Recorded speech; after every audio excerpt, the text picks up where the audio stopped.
안녕하세요. 아크릴의 노상 AI 제품 사업 부문장입니다. 성공적인 AI 전환을 위한 첫걸음의 세 번째 릴레이 웨비나를 준비하게 되었습니다.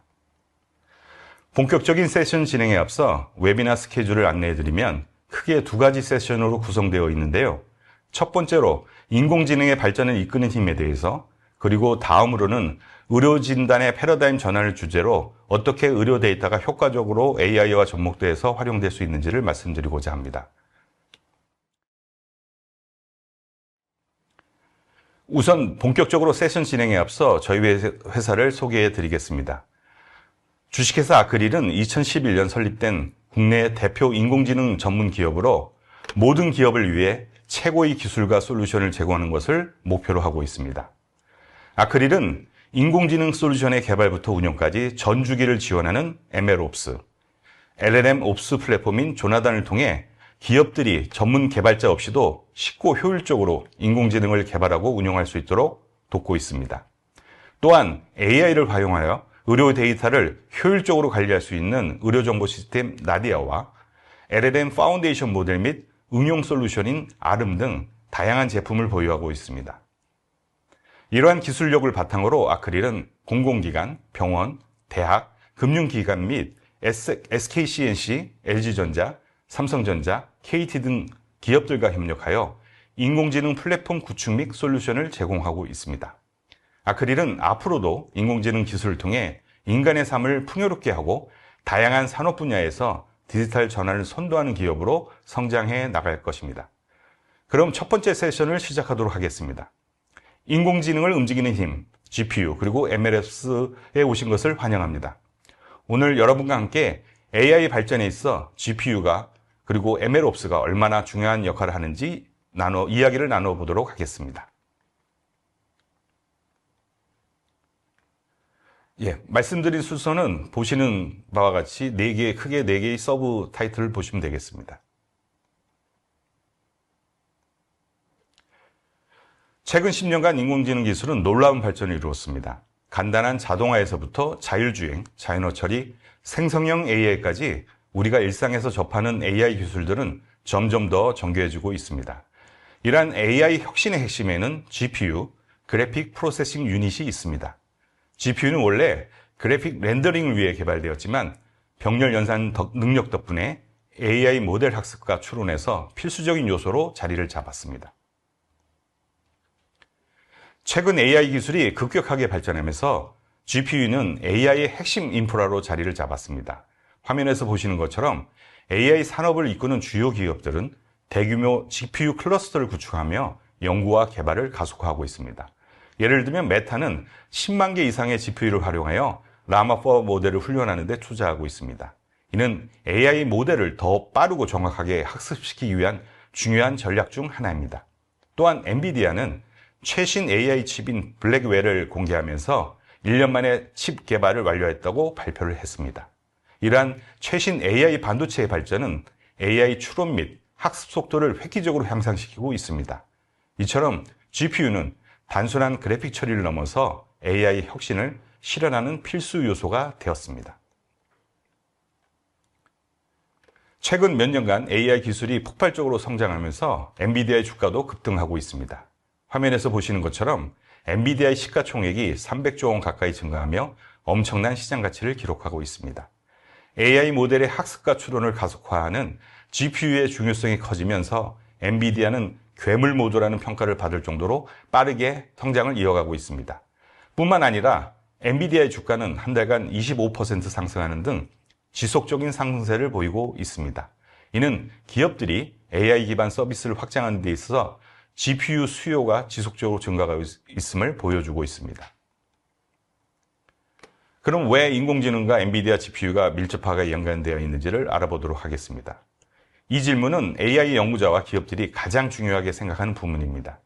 엔비디아는 GPU 시장의 선두주자로 AI와 딥러닝 모델을 가속화하는 데 필수적인 하드웨어를 제공합니다. AI 모델을 훈련하려면 엄청난 양의 데이터 처리와 복잡한 연산이 필요합니다. 기존의 CPU만으로는 이러한 연산을 감당하기 어렵기 때문에 병렬 연산이 가능한 GPU가 필수적인 도구로 자리 잡았습니다. 또한 엔비디아는 CUDA, Compute Unified Device Architecture와 같은 GPU 최적화 기술을 통해서 AI 개발을 지원하고 있습니다. 이를 통해 AI 연구자들은 더욱 강력하고 효율적인 모델을 만들 수 있습니다. 이처럼 AI와 GPU는 떼려야 뗄 수 없는 관계이며 앞으로도 AI 발전과 함께 GPU의 중요성은 더욱 커질 것입니다. 여기서 중요한 질문이 하나 더 있습니다. MLOps는 뭐지? GPU가 AI 모델의 학습을 가속화하는 핵심 기술이라면 MLOps, 머신러닝 오퍼레이션즈는 AI 모델을 실제 서비스로 운영하는 과정에서 중요한 역할을 합니다. MLOps는 AI 모델을 개발, 배포, 모니터링, 최적화하는 데 필요한 일련의 프로세스를 의미합니다. 아무리 강력한 AI 모델을 만들었다 하더라도 이를 안정적으로 운영하고 지속적으로 개선할 수 없다면 실질적인 가치가 없습니다. GPU의 장점에 대해서 알아보도록 하겠습니다. AI가 빠르게 발전할 수 있었던 주요 원인 중 하나는 GPU의 강력한 연산 능력 덕분입니다. 그렇다면 AI가 GPU를 필요로 하는 이유는 무엇일까요? GPU는 병렬 처리에 탁월한 능력을 갖고 있습니다. CPU는 소수의 강력한 코어를 갖고 있지만 GPU는 수천 개의 작은 코어를 활용하여 동시에 여러 연산을 수행할 수 있습니다. 또한 GPU는 딥러닝을 가속화시킬 수 있습니다. AI 모델, 특히 딥러닝 모델은 대규모 행렬 연산을 포함하며 GPU가 이를 훨씬 효율적으로 처리합니다. 마지막으로 속도 및 확장성을 지원할 수 있습니다. CPU만 사용하면 AI 모델 학습이 몇 주가 걸릴 수도 있지만 GPU를 활용하면 며칠 또는 몇 시간 내에 완료할 수 있습니다. 다음은 자료 화면을 좀 보도록 하겠습니다. GPU, and there's a lot of confusion about what the heck a GPU is and what it does. So they asked us to come here and give a practical demonstration, kind of a science lesson about how a GPU works. I introduced to you Leonardo. He may look like a skid steer BattleBots platform with a paintball gun mounted on his head, but in fact, at heart, he's a painter. And he's going to paint a picture for you guys in the way that a CPU might do it, as a series of discrete actions performed sequentially, one after the other. 3, 2, 1.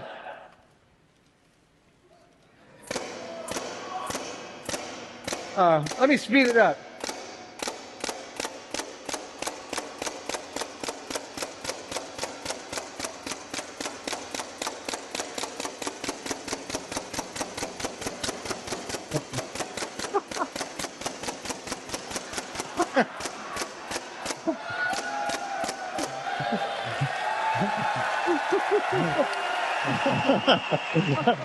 Ladies and gentlemen, Leonardo 2.0.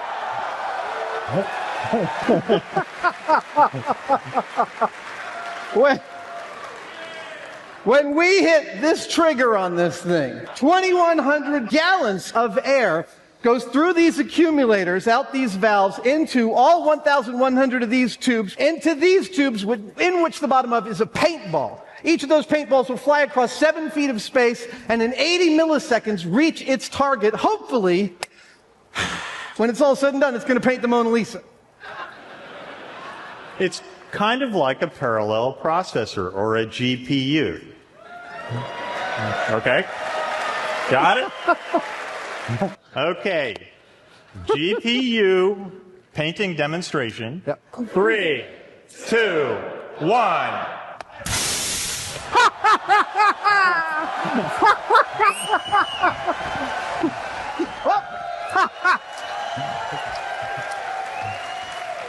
Ladies and gentlemen, science class is now over.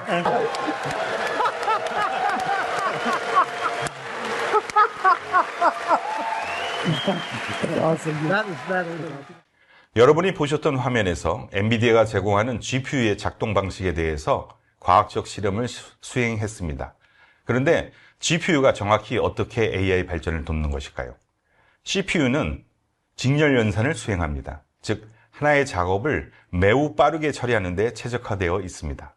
하지만 AI 모델을 학습하고 대량의 데이터를 처리하는 데는 한계가 있습니다. 반면에 GPU는 병렬 처리를 수행하는 데 특화되어 있습니다.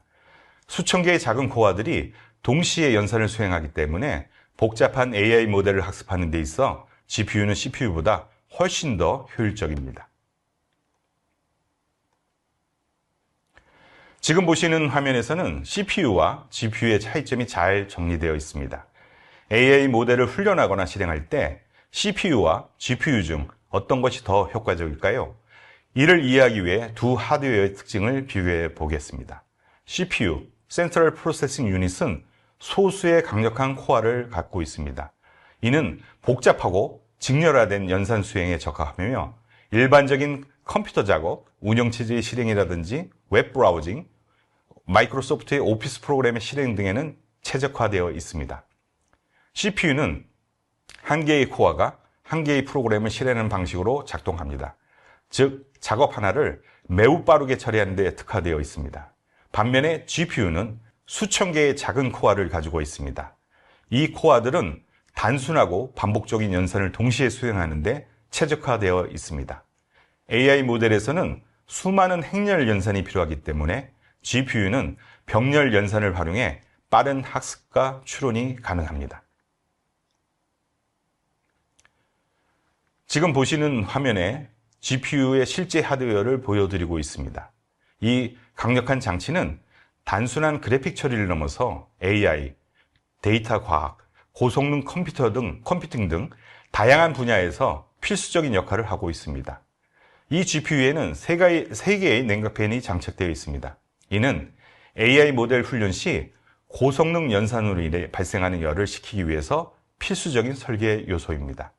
GPU는 높은 성능을 유지하기 위해 수천 개의 병렬 연산 코어, 고속 메모리, 그리고 최적화된 연산 아키텍처를 가지고 있습니다. GPU의 내부 구조를 보여주는 이미지입니다. 우리가 흔히 보는 GPU는 앞서 보셨던 바와 같이 멋진 쿨링팬이 장착된 하드웨어로 보이지만 사실 내부에는 AI와 데이터 처리를 위한 핵심적인 요소들을 포함하고 있습니다.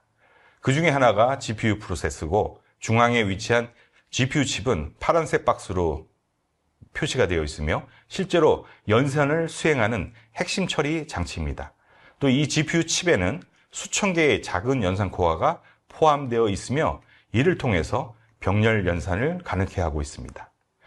또한 빨간색 박스로 표시된 VRAM은 비디오 램이며 GPU가 데이터를 빠르게 저장하고 불러오는 데 사용됩니다. 이 비디오 램은 AI 모델의 매개 변수, 학습 데이터, 그리고 그래픽 데이터를 저장하며 고속 데이터 처리를 가능하게 합니다. 특히 AI 모델의 크기가 커질수록 더 많은 메모리가 필요하게 됩니다. 예를 들면 챗GPT와 같은 대형 AI 모델을 실행하려면 최소 24GB 이상의 메모리가 필요하게 됩니다. 지금 보시는 화면에서는 CPU와 GPU의 작업 방식 차이를 건설 프로젝트에 비유하여 설명하고 있습니다. 이 비교를 통해 CPU와 GPU가 어떻게 다르게 작동하는지 쉽게 이해하실 수 있을 것입니다.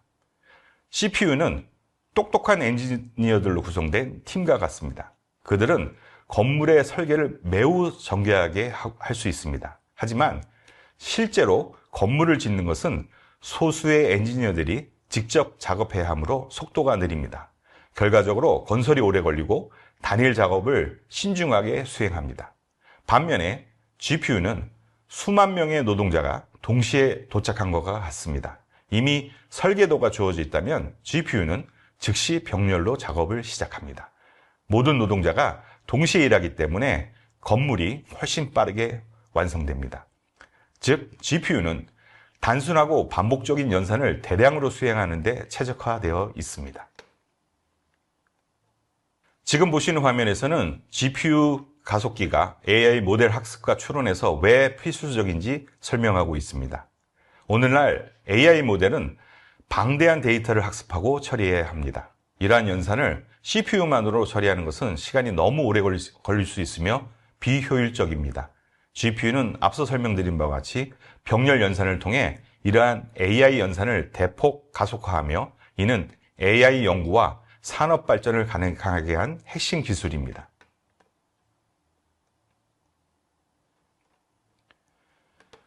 지금 보시는 화면에서는 매트릭스 컴퓨테이션을 예제로 CPU와 GPU가 어떻게 연산을 수행하는지 비교하고 있습니다. 딥러닝 모델은 대부분 행렬 연산을 기반으로 작동합니다. 뉴럴 네트워크에서 가중치와 입력 데이터가 행렬 형태로 저장이 되며 이를 곱셈 연산을 통해 학습합니다. 따라서 행렬 연산 속도가 AI 학습 속도를 결정짓는 중요한 요소가 됩니다.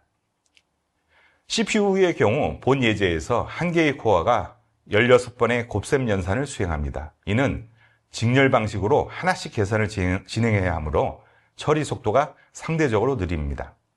그리고 코드에서 보시는 것처럼 두 개의 while 룹을 갖고서 순차적으로 계산을 수행하고 있습니다.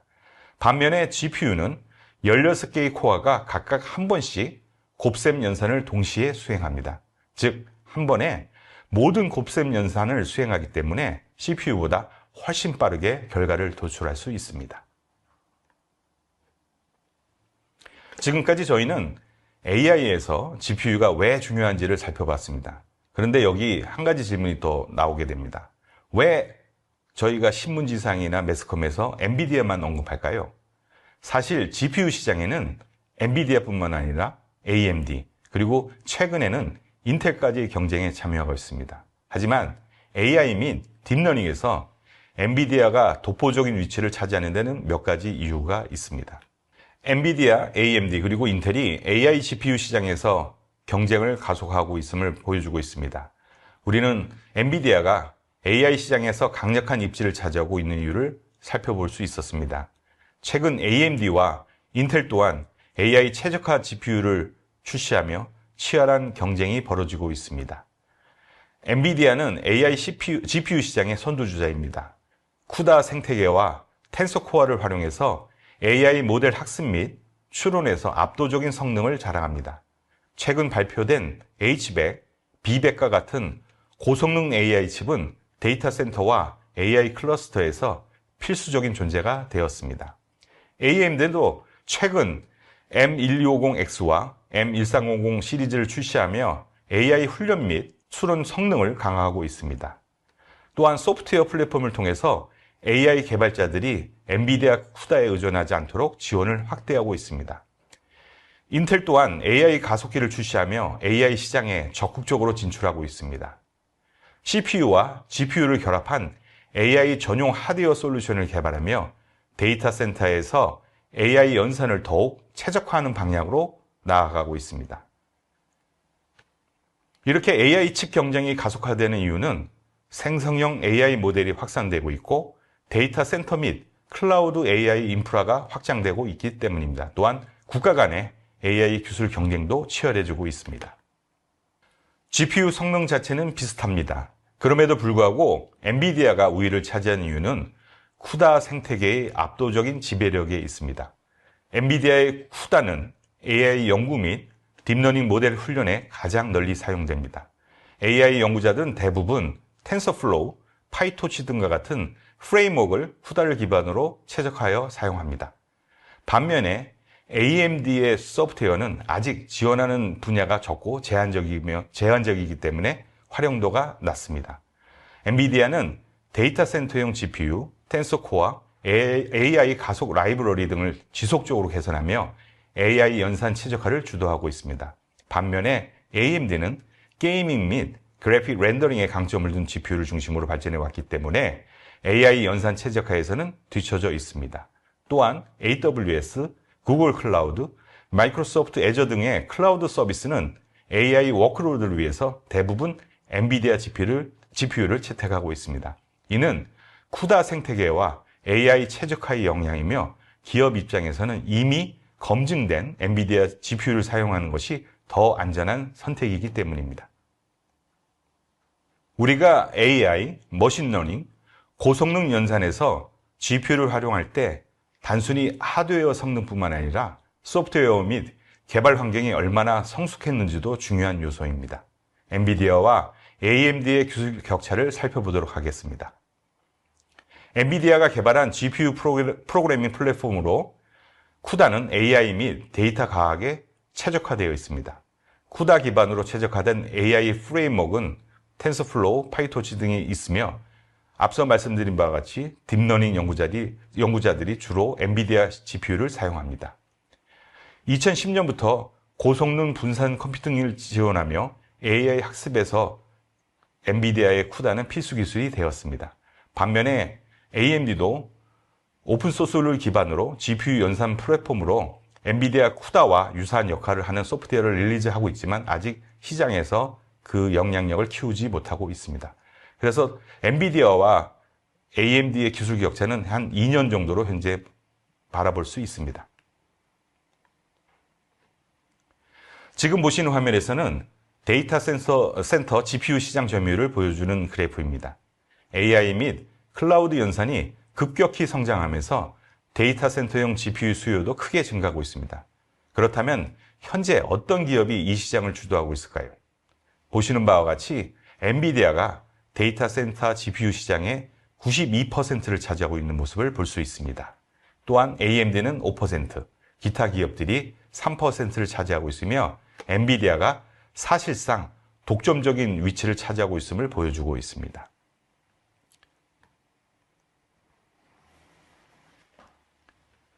MLOps는 머신러닝 오퍼레이션즈로 AI 모델의 배포, 모니터링, 유지 보수를 돕는 일련의 방법론입니다. 이는 Development Operations, DevOps 원칙을 AI에 적용한 것으로 머신러닝 모델이 실제 환경에서도 원활하게 작동하도록 보장합니다. AI를 개발할 때 모델이 중요할까? 데이터가 더 중요할까? 하는 질문들을 많이 하게 됩니다. 이 슬라이드는 AI 개발에서 모델 중심 접근과 데이터 중심 접근을 비교하고 있습니다. 과연 어떤 접근 방식이 AI 성공의 핵심일까요? 모델 중심 접근의 경우 많은 연구자들은 더 정교한 알고리즘을 만들면 AI 성능이 좋아질 것이라고 생각합니다. 즉, 더 많은 모델을 개발하고 더 복잡한 신경망 구조를 적용하는 데 집중합니다. 하지만 단순히 많은 모델을 만든다고 해서 AI가 효과적으로 작동하는 것은 아닙니다. 많은 기업들이 모델을 만들었지만 실제 서비스에 적용하는 과정에서 어려움을 겪고 있습니다. 그러면 데이터 중심의 접근은 어떨까요? AI 모델의 성능을 결정하는 가장 중요한 요소 중 하나는 데이터 품질입니다. 좋은 데이터를 학습한 단순한 모델이 오히려 나쁜 데이터를 학습한 복잡한 모델보다 더 좋은 성능을 보여줄 수 있다는 역설이 존재합니다. AI 모델이 현실적으로 효과적으로 작동하려면 양질의 데이터가 필요합니다. 따라서 기업들은 더 많은 데이터를 수집하고 데이터를 잘 관리하며 데이터 품질을 향상시키는 데 집중해야 합니다. MLOps는 AI 모델 개발뿐만 아니라 데이터 관리, 배포, 모니터링을 포함한 전체적인 AI 운영 프로세스를 최적화하는 개념입니다. AI를 활용하여 비즈니스를 운영하려고 할 때 가장 먼저 떠오르는 고민은 무엇일까요? 지금 화면에서 보시는 것처럼 AI 산업을 시작하는 기업들은 다양한 질문을 가지고 있습니다. 데이터를 어떻게 수집하고 관리할 수 있는 것인지, 어떤 AI 모델을 선택하고 학습하고 검증해야 하는 것인지, 또한 AI 모델을 실제 서비스에 어떻게 배포하고 운용해야 하는지에 대한 질문을 갖게 됩니다. 이러한 질문들에 대한 해답을 찾을 수 있는 것이 바로 MLOps입니다. 지금 보시는 화면은 2015년 닙스 학회에서 발표된 Hidden Technical Debt in Machine Learning Systems 논문을 소개하고 있습니다. 이 논문은 머신러닝 시스템이 개발되는 과정에 숨겨진 기술 부채, 이것이 얼마나 큰 문제인지를 강조하고 있습니다. 소프트웨어 개발에서 기술 부채란 단기적인 성과를 위해 최적화되지 않은 코드나 아키텍처를 도입함으로써 시간이 지남에 따라 유지 보수가 어려워진 문제를 의미합니다. 즉, 빠르게 AI 모델을 개발하고 배포하는 과정에서 발생하는 장기적인 문제를 의미합니다. 많은 사람들이 AI 모델 개발이 가장 중요하다고 생각하지만 실제 AI 시스템에서는 모델 코드는 전체 시스템의 아주 작은 부분에 불과합니다. 실제 AI 시스템을 운영하려면 데이터 수집, 검증, 배포, 모니터링 등 다양한 프로세스가 함께 이루어져야 합니다. 이러한 AI 운영 전반을 자동화하고 최적화하는 것이 바로 MLOps입니다. MLOps는 머신러닝 모델의 개발, 배포, 운영을 자동화하는 프레임워크입니다. 단순히 모델을 만드는 것이 아니라 AI 시스템이 지속적으로 동작하고 최적의 성능을 유지할 수 있도록 지원하는 기술입니다. 지금 보시는 화면은 MLOps의 전체 프로세스를 하나의 무한 루프로 표현한 것입니다. 이 그림은 MLOps가 단순한 머신러닝 모델 개발이 아니라 지속적인 운영과 개선을 포함하는 프로세스인 것을 강조하고 있습니다. MLOps의 주요 단계를 살펴보면 디자인은 AI 모델을 개발하기 위해 문제 정의, 데이터 수집, 모델링 전략 수립을 수행합니다. 트레이닝은 머신러닝 모델을 학습시키고 하이퍼 파라미터 튜닝을 수행합니다. 또한 모델을 여러 버전으로 시험하면서 최적의 모델을 찾습니다. 테스트 및 검증은 학습된 모델을 실제 환경에서 평가하며 성능이 기대한 수준인지를 검증합니다. 디플로이는 학습된 모델을 실제 서비스 환경에 배포합니다.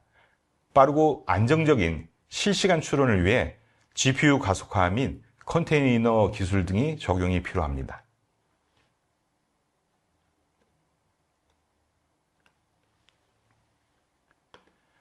지금 보시는 화면은 MLOps의 핵심 구성 요소를 데이터, 머신러닝, 개발, 운영의 4가지 영역으로 구분하고 있습니다. 앞서 말씀드린 바와 같이 MLOps는 단순히 머신러닝 모델을 개발하는 것이 아니라 데이터 관리, 소프트웨어 개발, 운영 프로세스를 모두 통합하는 개념입니다.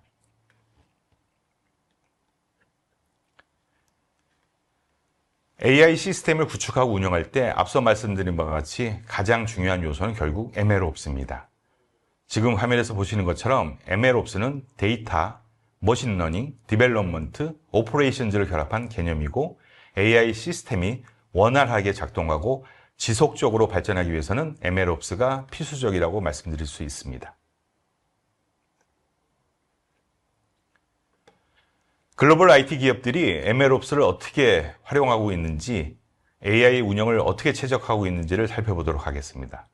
넷플릭스, 우버, 에어비앤비와 같은 기업들은 AI 모델을 운영하는 과정에서 MLOps를 도입하고 성능을 극대화시키고 배포 및 관리 프로세스를 자동화하고 있습니다. 넷플릭스는 MLOps를 활용하여 AI 모델 개발 및 배포 시간을 60% 이상 단축시켰습니다. 넷플릭스는 메타플로우라는 내부 MLOps 프레임워크를 구축했고 AI 모델 개발 및 배포 속도를 획기적으로 개선했습니다. 추천 시스템의 정확도를 15% 이상 향상시켰고 데이터 사이언티스트의 생산성을 40% 이상 증가시켰습니다. 이를 통해서 사용자 맞춤 콘텐츠 추천을 실시간으로 최적화하고 서비스 품질을 향상시켰습니다. 우버는 대규모 AI 프로젝트를 효과적으로 운영하는 MLOps 플랫폼을 구축했습니다. 미켈란젤로라는 MLOps 플랫폼을 통해서 약 400개의 활성 AI 프로젝트를 관리하고 있습니다. 초당 1000만 건 이상의 실시간 예측을 처리하며 2만 개 이상의 특성을 활용한 AI 모델을 배포하고 있습니다. 이를 통해서 실시간 교통 예측, 가격 최적화, 예측 등의 서비스 품질을 향상시켰습니다. 에어비앤비는 AI 모델 시험 주기를 단축하고 이상 탐지를 강화했습니다. 에어비앤비는 빅헤드라는 MLOps 플랫폼을 구축하며 머신러닝 모델 시험 주기를 50% 이상 단축했습니다. 또한 이상 탐지 시스템의 조기 발견율을 30% 이상 향상시켜서 예약 및 사용자 경험 관련 이슈를 빠르게 해결할 수 있었습니다.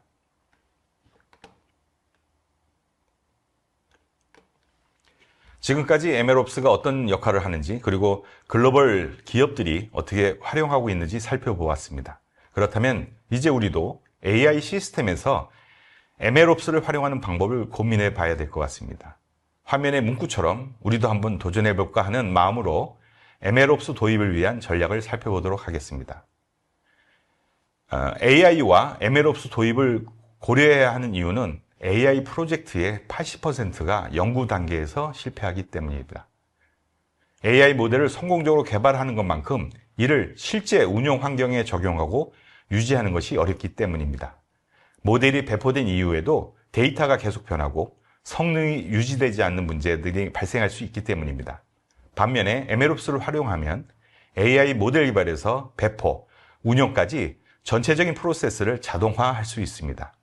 데이터 품질 관리, 모델 업데이트 자동화, GPU 가속화 등을 통해서 AI 시스템의 효율성을 극대화시킬 수 있습니다. 지금 보시는 화면은 AI 시스템을 운영하는 데 필수적인 최신 엔비디아 블랙웰 GPU의 가격을 보여주고 있습니다. 보시는 바와 같이 그 가격이 상당히 비쌉니다. 그래서 이러한 GPU를 도입하려면 이렇게 비용이 많이 드는 거에 하는 문제를 봉착하게 됩니다. AI와 MLOps를 도입하는 것도 중요하지만 현실적인 비용 문제도 고려해야 합니다. 대규모 데이터 학습 및 실시간 추론을 수행하려면 고성능 연산이 가능한 GPU가 필수적입니다. 모델의 학습 속도를 높이고 실시간 AI 서비스를 가능하게 하는 핵심 하드웨어이기 때문입니다. 최신 AI 가속기 도입에는 수십만 달러 이상의 비용이 소요되고 있습니다.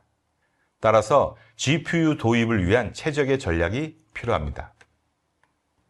그 첫 번째는 클라우드 기반의 GPU를 사용할 수 있고, 두 번째는 온프레미스 GPU 서버를 구축할 수도 있고, 또한 하이브리드 전략도 도입할 수가 있습니다.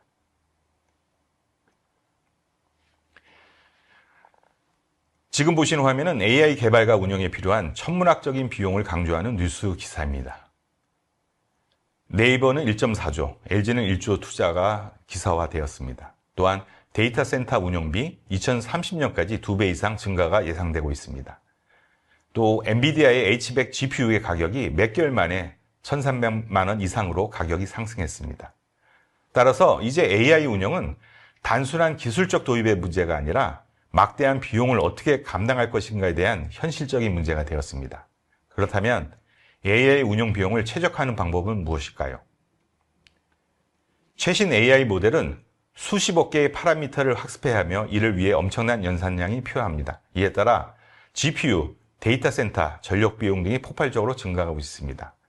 또 AI 모델이 배포된 이후에도 실시간 데이터 업데이트, 모델 재학습, 성능 모니터링 등의 유지보수 비용이 지속적으로 발생합니다. 모델이 오래될수록 데이터 드리프트 등 문제가 발생하며 추가적인 학습 비용이 필요합니다. AI 운영 비용을 최적화하기 위해서는 앞서 말씀드린 바와 같이 클라우드나 온프레미스 전략을 최적화해야 되고, 또 GPU 리소스를 최적화할 수 있는 MLOps를 활용해야 됩니다. 지금까지 우리는 GPU의 높은 비용 문제와 AI 운영의 도전 과제에 대해서 살펴보았습니다. 하지만 비용을 줄이는 것만이 또한 정답이 아닙니다. GPU를 최대한 효율적으로 활용해서 투자 대비 성능을 극대화하는 것이 핵심입니다. 지금 보시는 화면에서처럼 하나의 GPU를 더 많은 사람들에게 제공하고 다수의 GPU를 더 효율적으로 활용할 수 있도록 하는 전략이 필요합니다.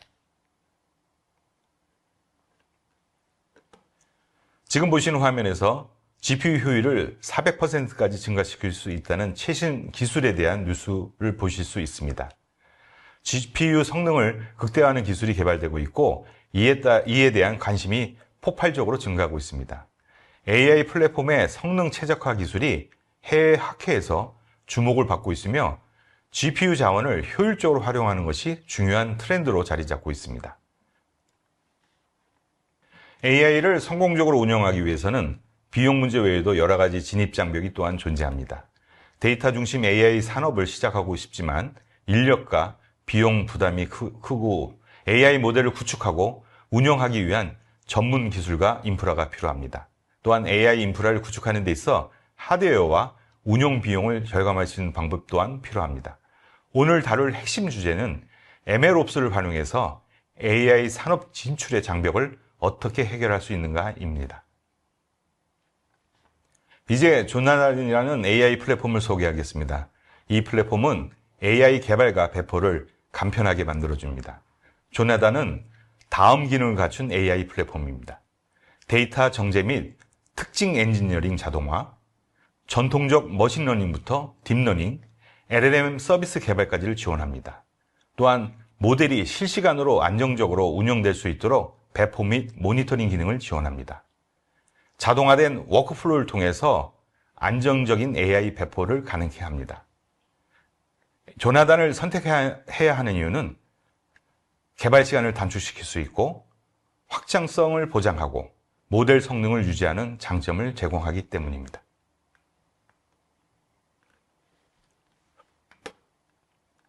조나단은 앞서 말씀드린 것 같이 AI 모델 개발부터 배포, 운영까지 지원하는 통합 AI 플랫폼입니다. MLOps, LMMOps 자동화 기능이 내장되어 있고 AI 서비스를 쉽고 빠르게 구축할 수 있도록 도와주고 있습니다. 따라서 전문 개발자뿐만 아니라 비전문가들도 쉽게 AI를 활용할 수 있도록 다양한 기능을 제공합니다. 사용자별 독립된 작업 환경을 제공해서 충돌 없이 AI 모델을 개발할 수 있는 장점을 제공하고 있습니다. 원활한 협업 환경도 제공해서 팀 단위의 AI 프로젝트를 효과적으로 진행할 수 있도록 지원하고 있습니다. 학습과 모델 성능을 실시간으로 시각화해서 빠른 피드백과 개선이 가능합니다. 따라서 비전문가들도 쉽게 활용할 수 있는 AI 기능들을 제공하고 있습니다.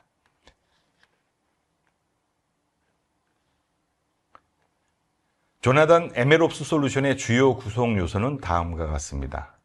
마커는 대규모 데이터의 어노테이션 자동화를 지원하고 있습니다. AI 모델을 학습시키기 위해서는 정제된 데이터 세트가 필수적입니다. 마커는 데이터 수집과 레이블링을 자동화시켜서 학습 데이터를 구축하는 솔루션입니다. 반복적이고 시간이 많이 걸리는 데이터 어노테이션 작업을 AI가 자동으로 수행하여 AI 개발 시간을 대폭 단축할 수 있습니다. 인텔리전스는 6개의 분야에 20여 종 이상의 고성능 딥러닝 모델을 제공하고 있습니다. AI 모델을 개발하는 과정에서 가장 어려운 부분 중 하나가 모델 선택과 학습 최적화입니다. 인텔리전스는 사전 학습된 다양한 AI 모델을 제공하며 개발자가 직접 모델을 설계할 필요 없이 빠르게 AI를 구축할 수 있도록 지원합니다. 또한 자동 하이퍼 파라미터 튜닝을 통해서 모델의 성능을 최적화시킬 수 있습니다. 플라이트베이스는 AI 구축 전주기 지원 MLOps 플랫폼입니다. GPU 자원의 최적화를 통해서 AI 연산 비용을 줄이고 AI 서비스의 확장성을 극대화시킬 수 있습니다. AI 모델을 배포한 이후에도 지속적으로 성능을 모니터링하고 자동으로 업데이트할 수 있도록 지원하고 있습니다. 이번에는 조나단의 LMMOps에 대해서 살펴보도록 하겠습니다. 조나단 LMMOps는 LLM 개발을 위한 핵심 요소를 통합하여 제공하는 플랫폼입니다. AI 개발자가 더 쉽고 빠르게 LLM 기반 서비스를 구축할 수 있도록 돕습니다. 아름은 한국 산업 특화 LLM 모델입니다.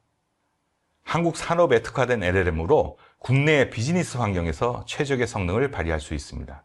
또한 최신 기술을 적용해서 한국어 자연어 처리 성능을 극대화시켰습니다.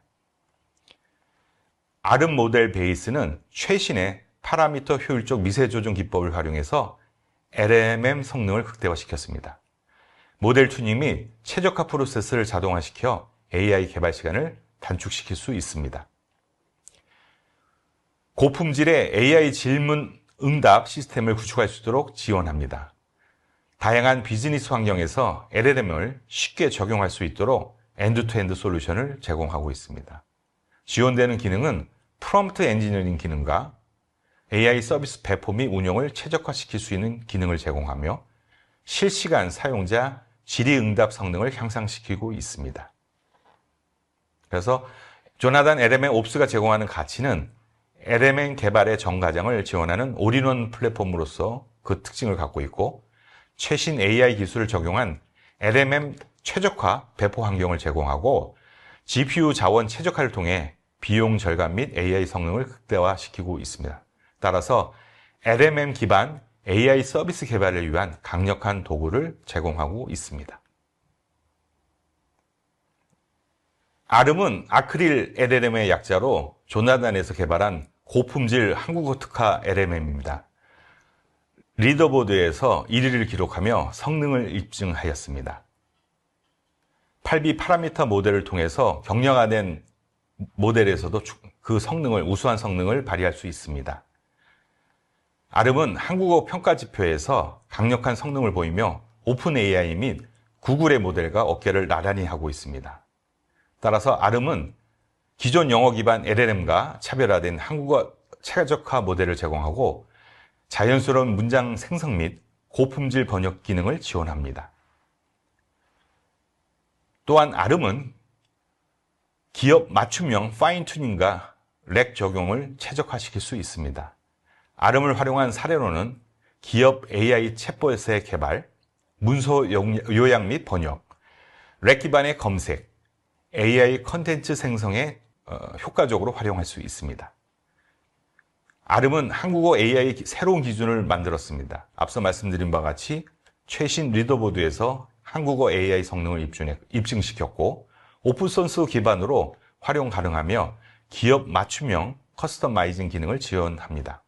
또한 앞서 말씀드린 바와 같이 한국어 특화 모델로 다양한 AI 서비스 구축에 최적화된 솔루션이라고 감히 말씀드릴 수 있습니다. 지금까지 제 세션을 경청해 주셔서 대단히 감사합니다. 다음 세션은 저희 신현경 부대표님께서 이어가도록 하겠습니다. 감사합니다.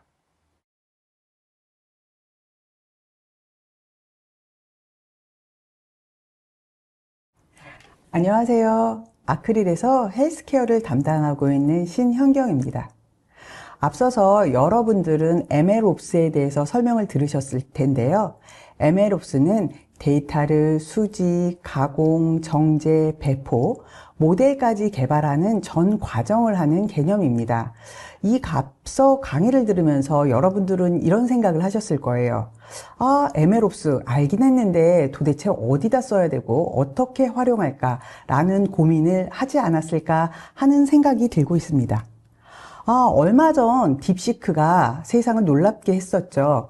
딥시크를 접하면서 우리들은 이런 생각을 하게 됐습니다. 이제는 인공지능은 단순히 활용하는 게 아니라 사용하지 않으면 시장에서 도태될 것 같다. 이러한 많은 공포감을 갖는 기업들이 많이 늘어나고 있습니다. 그래서인지 얼마 전부터 저희 회사 아크릴에는 많은 전화가 쇄도하고 있습니다. 무엇이냐면 우리는 데이터를 많이 갖고 있습니다. 이럴 때 어떻게 인공지능을 개발해야 됩니까? 라는 문의가 많이 들어오고 있는 실정입니다. 그때 그분들이 저희에게 하는 질문을 보면 대략 이렇습니다. 인공지능은 어떻게 활용을 해야 될까요? 그리고 두 번째, 나는 데이터를 정말 많이 갖고 있어요. 근데 이 데이터를 어떻게 활용할 수 있고 이 데이터는 너무 소중한 겁니다. 라는 질문.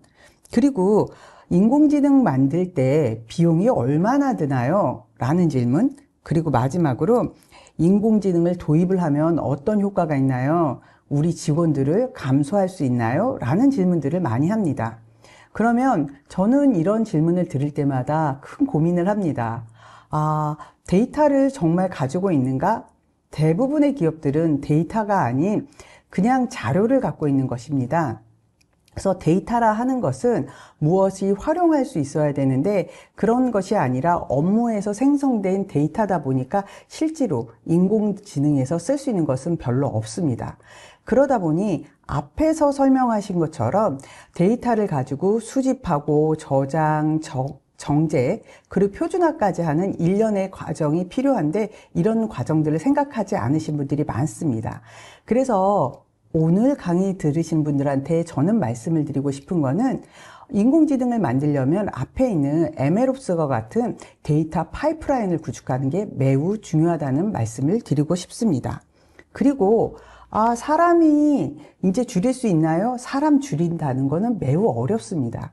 사람을 줄이는 것이 아니라 사람은 더 부가가치 있는 일을 해서 회사의 가치를 높이는 데 투자하는 것이 더 중요하다는 것을 여러분들에게 말씀드리고 싶습니다. 지금 우리는 인공지능을 이렇게 개발을 할 때 어떤 고민을 하셔야 되냐면요. 인공지능은 일회성 이벤트가 아니고요. 지속적인 투자, 지속적인 플랫폼, 이런 것들이 있어야지만 인공지능은 성공할 수 있습니다. 이런 개념을 다들 고민을 하면서 저희는 인공지능을 만들어야지만 성공할 수가 있습니다. 그러면 두 번째 고민이 되실 텐데요. 그럼 인공지능이 어느 업종에서 과연 성공을 할 건가? 제조업? 대기업? 아니면 헬스케어? 어딜까요?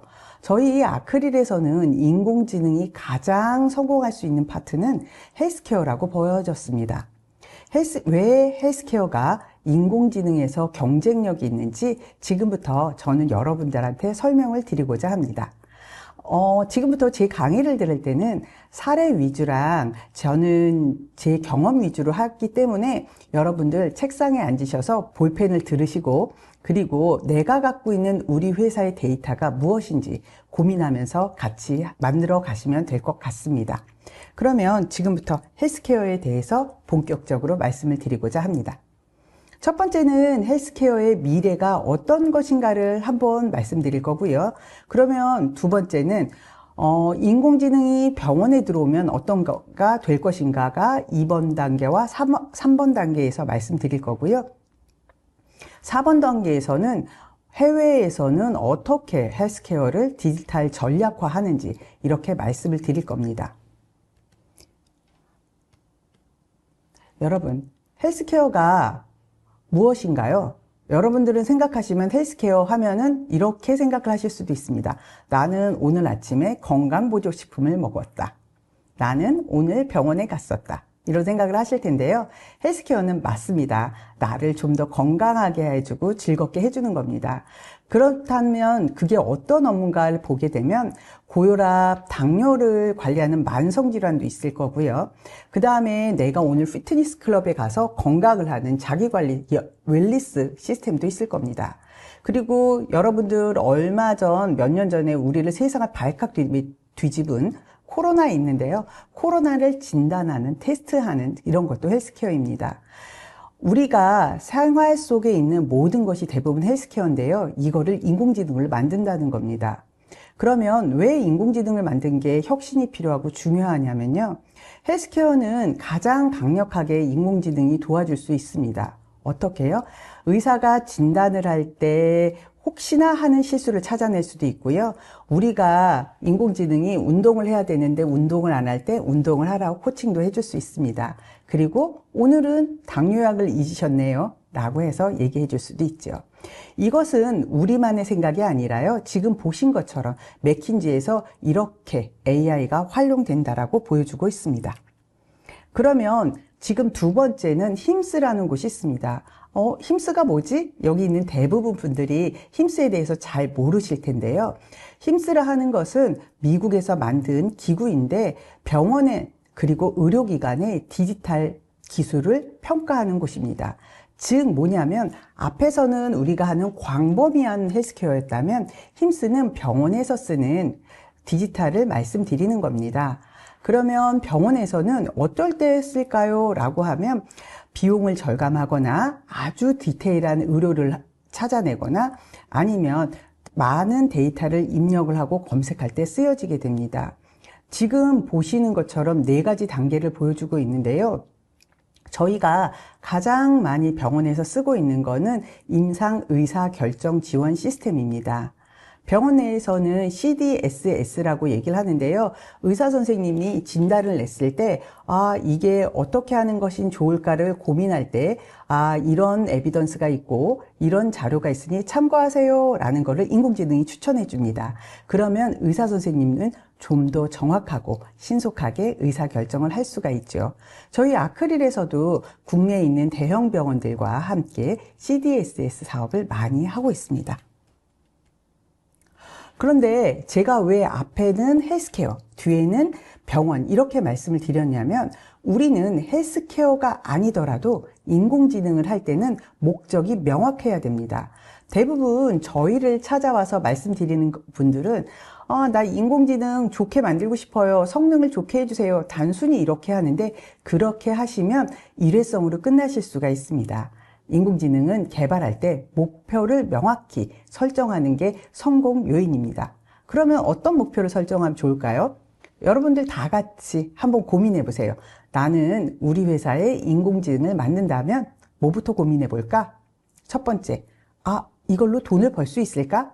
그럼 인공지능을 만들어서 한 명이 오던 환자를 두 명이 올 수 있고, 아니면 어떤 제품을 100원짜리 제품을 200원으로 팔 수 있을까 하는 부가가치 창출. 두 번째는 업무의 효율성인데요. 반복적으로 하는 업무들이 있습니다. 병원은 간호사, 의사, 검사실, 영상의학과 다양한 이해관계자들이 있는데 환자들이 옮겨가면서 많이 반복되는 업무가 있습니다. 이런 반복되는 업무를 줄여주는 거, 이런 업무 효율성도 있을 건데요. 아마 이 부분은 모든 업무에서 있을 거라고 생각합니다. 세 번째는 아주 중요한 건데 가끔은 놓치는 경우가 생길 수 있어요. 그래서 옛날에 여러분들 좀 보시게 되면 과거에 원전 사태, 이런 아주 간단한 거 하나를 실수를 해서 큰 사고가 나는 게 있거든요. 병원도 마찬가지고 모든 대부분의 기업들이 그런 경우가 있습니다. 이런 거를 갖고 오류를 감소하는 것. 크게는 제가 많은 컨설팅을 보면서 느낀 건데 이 세 가지를 보면 여기에 우리가 어떤 것이 맞추면 될까를 생각하면서 하시면 성공률이 매우 높습니다. 그러면 헬스케어 쪽에 이런 인공지능을 어떻게 활용했을까 한번 보면요. 초반에는 영상의학과, 병리과, 암과에서 많이 활용을 했고요. 성공 사례가 있습니다. 이 세 가지 진료과의 특성이 뭔지 아세요? 바로 비전 기술입니다. 영상의학과, 병리과, 안과는 인공지능이 활용이 된 게 한 8년 전 정도 되는데요. 이때는 인공지능 기술이 LMM이나 NLP, 자연어보다는 비전 기술이 아주 성장을 했기 때문에 이런 쪽에서 성장을 했습니다. 그래서 인공지능의 성장은 두 가지로 볼 수가 있는데 기술의 성장, 그리고 우리가 하는 업무의 중요성, 이렇게 보시면 될 것 같습니다. 그러면 인공지능을 이제 우리는 보니까 도입을 해야 될 것 같습니다. 공포감도 생기고 꼭 해야 될 것 같은데 그러면 도입 전에 한번 고민을 해봅시다. 세 가지 측면에서 하셔야 되는데요. 첫 번째는 비용입니다. 진짜 내가 요번에 해서 사장님께 결제를 올렸을 때 혹은 사장님께서 내가 이거를 도입했을 때 한 번이 아니라 10년 동안 우리 회사와 같이 파트너로 계속 할 수 있는가? 라는 지속 가능성이고요. 두 번째는 쓴다면 사람보다 더 잘할 것인가? 그러니까 어떤 인공지능을 했는데 사람보다 잘 못해요. 그러면은 쓰지를 않겠지요? 그러니까 사람보다 잘할 수 있는 자신이 있는가? 그리고 세 번째는 AI를 꼭 써야 되는가? 예를 들어서 이 인공지능보다 사람이 쓰거나 인공지능이 아니라 룰 베이스를 쓰거나 인공지능이 아니라 엑셀을 써서 더 좋다면 인공지능을 꼭 쓰지 않으셔도 됩니다. 이렇게 되면 다들 저한테 제가 이걸 오프라인에서 강의를 많이 하시는데 이런 말씀을 하세요. 인공지능 회사에서 AI를 꼭 써야 되냐라고 얘기를 하시면 아크릴 힘든 거 아니에요? 라고 말씀을 드리는데 시장을 어설프게 하는 것보다는 명확하게 하는 게 저희 아크릴과 저희 고객에 대한 약속이기 때문에 이 세 가지 도입 전 고려사항을 서로 얘기하면서 시작을 하고 있습니다. 그러면 지금 우리가 보는 인공지능이 병원에 들어오면 어떻게 되는가를 한번 보겠습니다. 그래서 저희는 그냥 인공지능이 병원에 들어왔을 때 어떻게 되는가를 드릴 때 막연하게 지금 보시는 것처럼 데이터 자산이 연결이 되고 효율성이 있고 정확한 진단을 돕는다라는 것보다는 우리 인공지능이 저희 아크릴에서 개발한 나디아라는 의료 정보 시스템에 어떻게 들어왔는지를 말씀을 드리고자 합니다. 우리 아크릴은 제품을 만들 때 항상 기술을 하기 전에 비전과 목표를 설립한 아크릴에서는 인공지능이나 제품을 만들 때 항상 고민을 하는데요. 무엇을 고민하냐면 어떤 기술을 잘 접목하냐도 중요하지만 우리의 미션이 무언가를 매우 많이 고민을 합니다. 그래서 우리가 인공지능을 개발하는 목표는 사람을 향하는 인공지능, 그리고 병원에 들어왔을 때는 병원과 사람이 소통하는 의료 공간, 바로 여기서 말하는 의료 공간은 우리가 보는 컴퓨터이고 서버입니다. 그래서 단순히 병원이라는 것이 진료만 하는 곳인데 의사랑 간호사만 있는 것이 아니라 앞으로는 인공지능과 함께 숨쉬게 될 것이라는 철학을 가지고 저희는 제품을 만들었습니다. 의료정보 시스템 나디아는 아래에 같은 세 가지의 미션을 가지고 만들었고요. 병원에 있는 의사 선생님들이나 간호사가 불편하지 않고 아주 간편하게 만들도록 노력을 했었습니다. 뿐만 아니라 저희 의료 인공지능이 소통해야 되는 것은 의사, 간호사 말고 또 있습니다. 무엇일까요? 바로 의료 장비입니다. 의료 장비의 MRI, CT, 검사 장비에서 나오는 데이터를 정확하게 정제, 표준화해서 의료 정보 시스템에 넣는 것도 우리 아크릴의 역할입니다. 그래서 상호 운용성이라는 목표를 가지고 저희는 열심히 장비랑도 소통을 하고 있습니다.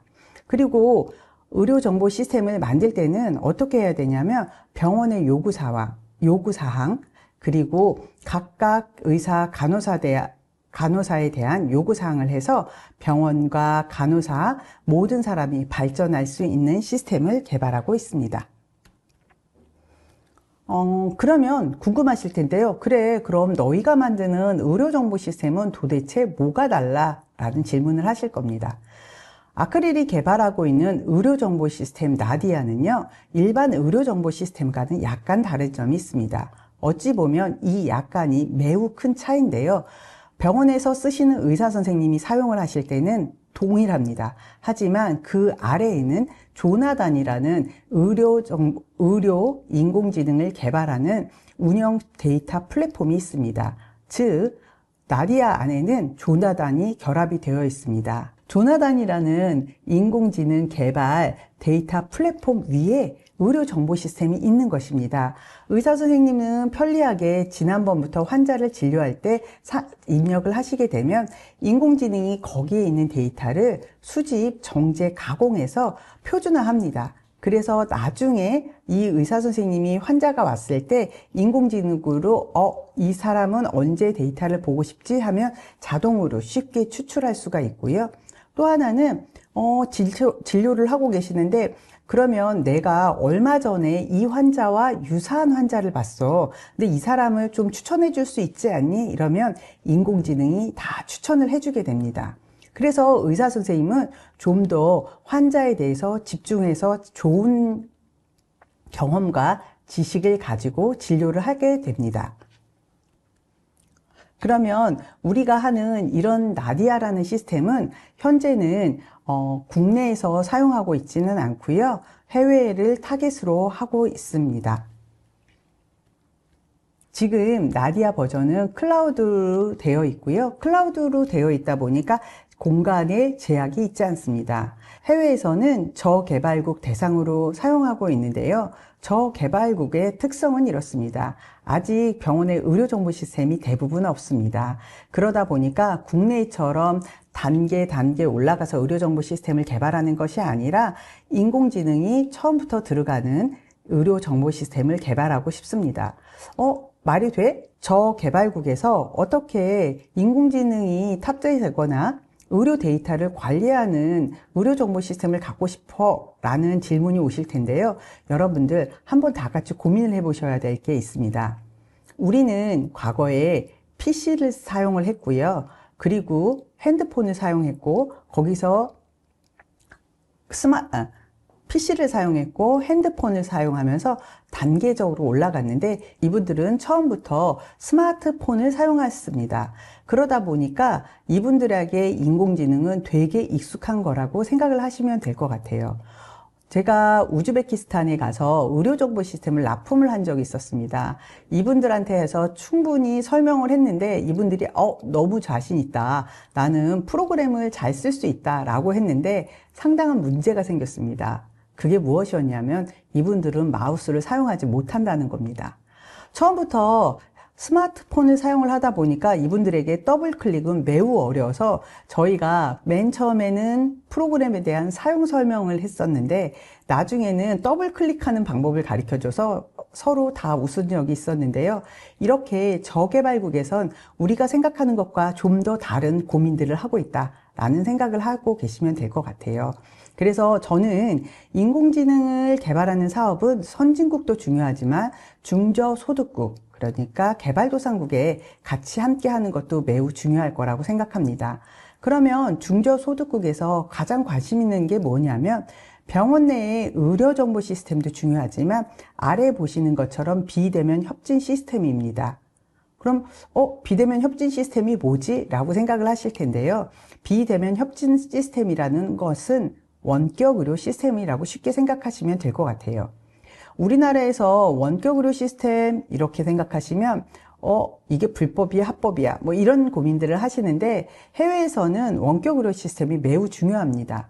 왜냐하면은 큰 병원을 오기 위해서는 차를 타고 3시간을 걸려서 오세요. 그리고 대부분 분들은 지역에 있으셔서 보건소를 가시는데 보건소에 오시면서 너무 많은 힘든 일들이 생기시거든요. 그래서 원격 의료로 해서 큰 병원과 보건소를 연결하는 시스템은 매우 효과가 높습니다. 그래서 우리 아크릴에서 개발한 나디아는 해외에서 첫 번째 진출할 때 원격 의료 시스템으로 도입하였습니다. 네, 그럼 저희 나디아의 구성에 대해서 잠깐 말씀을 드리겠습니다. 의료정보 시스템은 아마 많은 분들이 좀 낯설을 것입니다. 왜냐하면 병원에서 사용하기 때문에 우리가 쉽게 접근을 할 수가 없고요. 병원에서 사용하시는 분들은 간호사, 검사실, 임상병리과, 그리고 의사, 간호사, 영양사 선생님들 각각 본인들에 대한 부분들만 사용하기 때문에 이렇게 다 보시기는 어려우셨을 거예요. 근데 제가 이걸 보여드리는 이유는 뭐냐면 여러분들이 각각 사용하고 있지만 실제로는 데이터가 이렇게 하나로 다 연결이 돼야 된다는 것입니다. 과거에 우리나라에서 있는 의료정보 시스템을 개발을 할 때는 최초에는 국민건강보험공단에 청구를 하는 위주로 했습니다. 그러다 보니까 원무가 가장 먼저 개발이 되었고요. 그 다음에는 의사 선생님들이 처방을 내야 되는 OCS가 발전을 했었습니다. 그 이후에 간호, 병리, 약제 이렇게 되어 있거든요. 그러다 보니까 데이터가 연결이 잘 안 됐어요. 그러다 보니까 어떤 일이 생기냐면 인공지능 개발하기도 어려웠고요. 데이터를 구조하기도 어려웠습니다.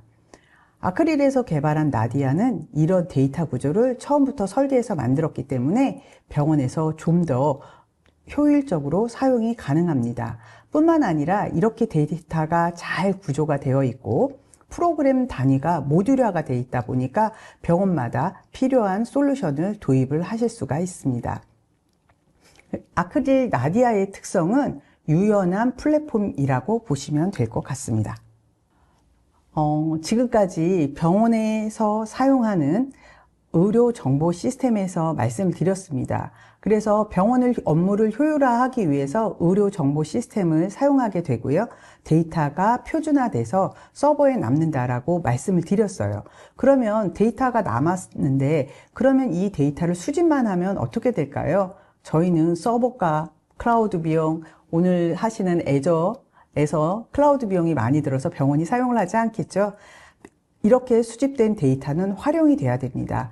그래서 가장 많이 사용되는 것이 어떤 거냐면 병원 내에서는 소프트웨어 의료기기라고 합니다. 샌디라고도 얘기하는데요. 이런 소프트웨어 의료기기는 뭐냐면 병원에서 수집된 데이터를 가지고 의사 선생님들이 진단을 할 때 지원해주는 진단 보조 시스템입니다. 진단 보조 시스템이 아크릴에서 만든 사례를 한번 보여드리겠습니다. 지금 보신 것처럼 진단 보조 소프트웨어 의료기기는 보통 3단계로 만들어지게 됩니다. 첫 번째는 데이터 수집과 정제라는 플랫폼입니다. 쉽게 말씀드리면 병원에서 사진을 막 찍었거든요. 피부 사진도 찍고 아니면 환자 상태도 찍고 했을 때 사진을 모으는 솔루션. 그리고 병원에서 의료정보 시스템을 의사 선생님들이 자유롭게 입력을 했을 때 그거를 구조화해서 하는 솔루션. 이런 데이터 수집 정제 솔루션이 있고요. 그 이후에는 AI 기반으로 해서 진단 보조하는 솔루션입니다. 사례를 잠깐 몇 개 말씀을 드리도록 하겠습니다. 가운데 있는 전립선인데요. 이 전립선 소프트웨어는 어떤 것이냐면 만 50대 남성이 대부분 가지고 있는 증상이 있습니다. 그거는 뭐냐면 하부 요로 증상이라고 하는데, 쉽게 말씀드리면 소변을 보실 때 개운하지가 않습니다. 그러다 보니까 소변을 볼 때 좀 개운하지가 않는데, 이거를 어떻게 진단을 해야 되는가 라는 고민을 많이 하시거든요. 그럴 때는 하부 요로 증상을 치료를 받기 위해서는 먼저 진단을 해야 됩니다. 하부 요로 증상의 원인은 크게 두 가지로 되는데요. 쉽게 말씀드리면 소변을 나올 때 이렇게 소변을 짜주는 힘이 있고요. 하나는 소변이 나오는 요도가 폐색이 되는 경우가 있습니다. 이럴 때 소변이 안 나오는 경우만 가지고는 우리는 이게 문제가 있는지 잘 모르거든요. 그럼 이 원인을 찾을 때 어떻게 찾냐면 피검사, 그리고 환자들의 문진, 그리고 초음파 검사 등 다양한 검사를 하게 되면 이 원인을 찾아주게 됩니다.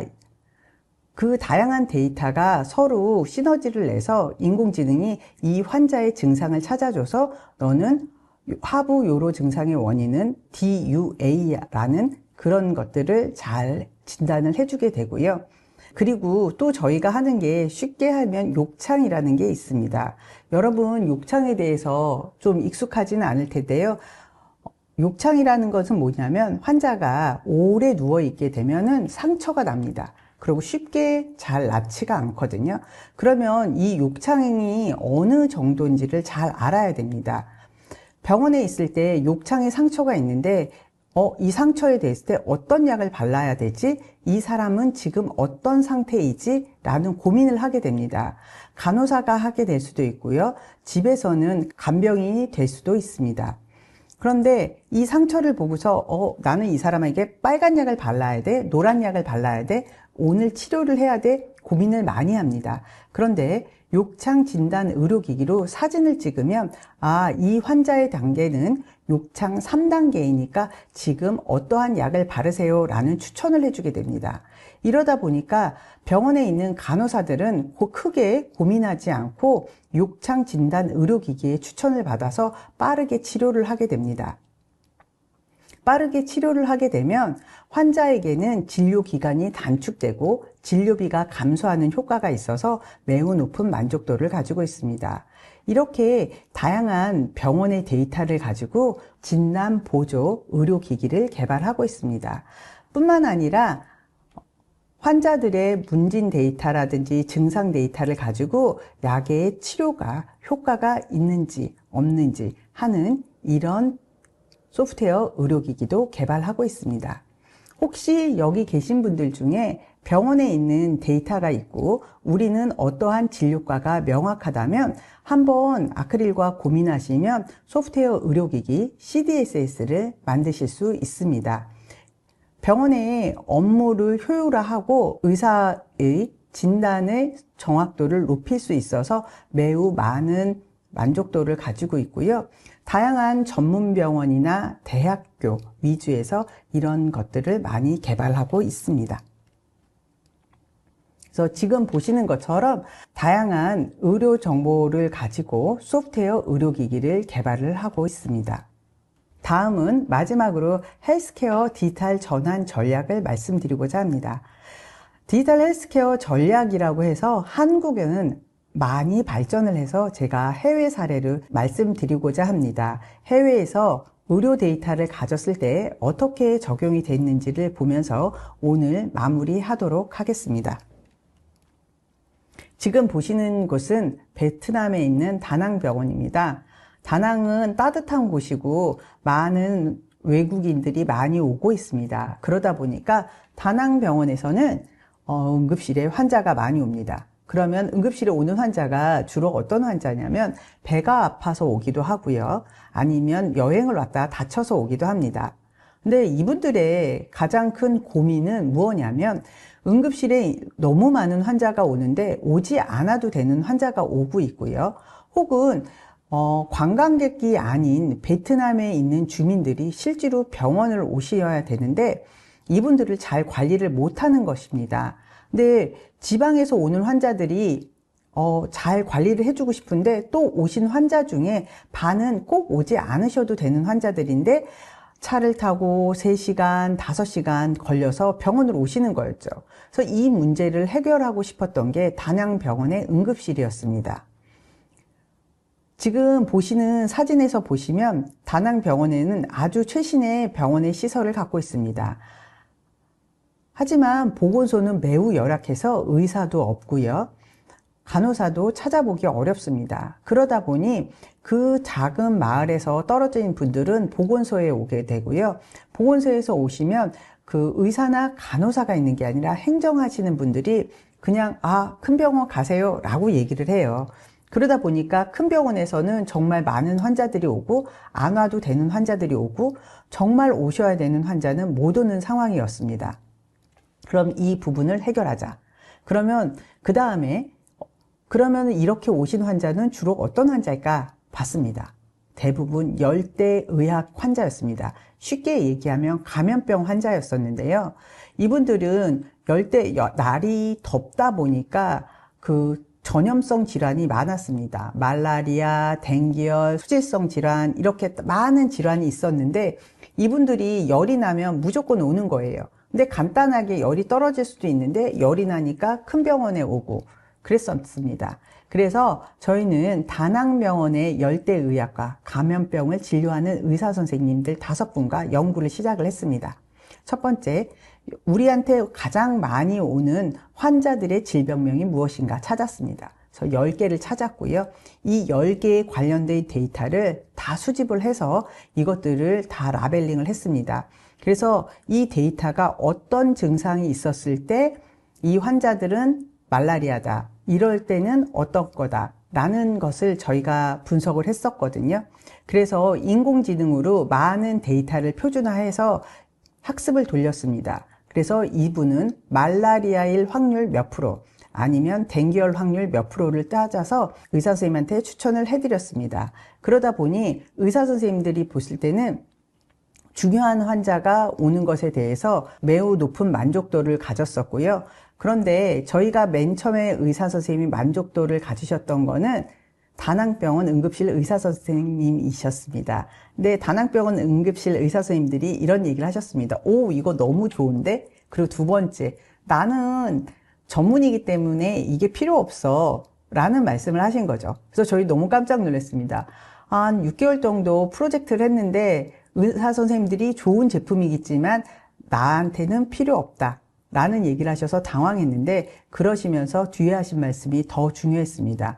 나는 감염병 전문이니 이 제품이 필요 없어요. 하지만 보건소에서 의사나 간호사가 없는 곳에서 이 데이터만 입력을 하는 것을 가지고 이 사람이 댕기열일 확률 이런 것을 알아서 큰 병원으로 보낸다면 매우 만족도가 높을 것 같습니다. 그래서 이 제품은 보건소에 많이 사용을 했으면 좋겠습니다 라고 하셨습니다. 그래서 제가 이 제품을 가지고 보건소 가서 설치를 해봤는데 거기 있는 보건소에 있는 행정하시는 분들이 되게 좋아하셨어요. 왜냐하면 환자들에 대한 문진만을 가지고도 이렇게 큰 병원을 갈지 안 갈지 잘 알 수 있어서 만족도가 높았고요. 하나의 단점을 또 말씀드리면 보건소가 3시까지밖에 안 하는데 그 이후에 오시는 분들에 대해서 잘 할 수가 없어서 가정 내에서도 할 수 있으면 좋지 않을까요? 라고 하시더라고요. 그래서 가정 내까지 확산을 하려고 했는데 여기서 또 문제가 하나 있었습니다. 어떤 것이었냐면 가정에 있는 분들이 글을 모르는 분이 너무 많았다는 거예요. 그래서 이 문항이 한 40가지 정도 되는데 보건소까지 와서는 문항을 할 수 있었지만 가정 내에서는 할 수 없었기 때문에 이 부분이 좀 한계가 있었습니다. 제가 베트남 사례를 여기 계신 분들한테 말씀을 드렸던 이유는 인공지능은 누가 사용할 건지가 매우 중요하고요. 그리고 이분들이 글을 알고 있는가도 중요합니다. 인터넷 환경도 중요하고 디바이스가 어떤 거를 사용하는지도 매우 중요합니다. 인공지능은 앞으로 필수 제품이 될 것이라고 확신을 하고 있지만 그 전에 우리가 체크하고 확인해야 될 것은 매우 많다는 것을 말씀드리고자 했습니다. 다음은 아크릴에서 했던 사업 중에 우즈베키스탄의 정부의 사업에 대해서 말씀을 드리고자 합니다. 우즈베키스탄은 2026년 전 국민 건강보험을 하고자 합니다.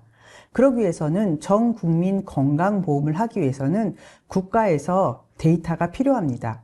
어떤 데이터? 국민의 데이터지요. 왜 국민의 건강 데이터가 필요하냐면 건강보험을 하려면은 모든 사람에게 다 혜택을 줄 수가 없기 때문에 어떤 질환, 어떤 대상자에 대한 걸 정리해야 됐습니다. 그러다 보니까 국민의 건강보험 데이터를 가지고 보험의 적용 범위를 하고자 국민의 건강 데이터를 모으고자 했고요. 두 번째는 이 데이터를 가지고 공공정부에서 활용하고자 했습니다. 그래서 이러한 목표를 가지고 우즈베키스탄에서는 국민 건강 데이터 경제를 하고자 목표를 세워서 만들었습니다. 그래서 첫 번째 했었던 게 뭐냐면 환자들이 갖고 있는 데이터를 그냥 무작정 모을 수가 없기 때문에 병원 내에 있는 데이터를 모으고자 했고요. 그 버전은 클라우드였습니다. 그리고 우즈베키스탄에서는 모든 전 국민을 하기는 어렵다고 생각을 해서 수도인 타슈켄트로 지정을 했고요. 그래서 타슈켄트 내에 의료 정보 시스템을 개발했습니다. 그 이후에는 지역별로 점점 확산하는 것을 목표로 하고 있었습니다. 처음에는 병원이었지만 나중에는 집 하나하나, 개인 하나하나를 목표로 해서 만들어서 나중에는 AI 헬스케어 플랫폼을 만드는 것을 목표로 하고 있었습니다. 저는 이 프로젝트를 하면서 조금 부러웠습니다. 우리나라는 각각 병원마다 프로그램이 달랐었는데요. 우즈베키스탄은 정부 주도로 의료정보 시스템을 개발하고 데이터를 모으다 보니까 표준화된 데이터를 많이 모을 수가 있었고 미래에는 좀 더 체계적인 시스템이 되지 않을까 하는 기대감도 가지게 되었습니다. 이렇게 저는 해외에서 베트남이나 우즈벡에서 다양한 사업을 할 수 있었습니다. 지금까지 헬스케어와 데이터에 대해서 제가 말씀을 드렸는데요. 국내 사례, 해외 사례 다양하게 말씀드렸습니다. 아마 처음에 들어서 낯설기도 하시고 좀 흥미롭기도 하셨을 거라고 생각이 되는데요. 인공지능과 데이터, 헬스케어 어렵지만은 않습니다. 다 같이 고민해보면 좀 더 즐거운 그리고 좀 더 건강한 행복한 데이터 사업이 될 거라고 생각합니다. 혹시 궁금한 사항이 있으면 언제든지 연락 주시면 제 경험을 같이 나누도록 하겠습니다. 지금까지 웨비나를 들어주셔서 감사합니다.